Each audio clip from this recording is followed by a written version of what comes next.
Sir रेल्वेत नोकरी लावून देतो म्हणून 17 लाखाची फसवणूक झालेली आहे आपल्या हद्दीमध्ये. काय नेमका तो प्रकार आहे सर आणि काय सांगसाल या संदर्भामध्ये? हे राजेंद्र जानू पडवळ नावाचे इसम आहेत, शांतीनगरला राहतात. तर त्यांच्याकडे तो येथील आरोपी आहे किरण दळवी. तो आला आणि त्यांनी सांगितले की तो स्वतःच रेल्वेमध्ये नोकरी करतो. तो आला आणि त्यांनी सांगितलं की मी नोकरी करतो आणि मी तुमच्या मुलाला पण नोकरी लावून देतो. म्हणून त्याच्याकडून त्यांनी त्याला नोकरीचं पत्र दिलं, खोटं पत्र दिलं रेल्वेमधलं आणि त्यांच्याकडून 10 लाखाच्या वरती रक्कम घेतली. पण नंतर असं लक्षात आलं की हे पत्र जे आहे ते डुप्लिकेट आहे, अशा कुठल्या प्रकारची नोकरीचं पत्रही नाही आहे.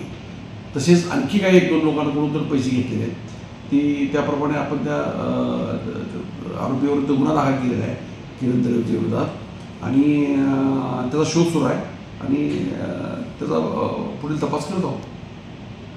कोणार्क, अपना शहर अपनी बातें.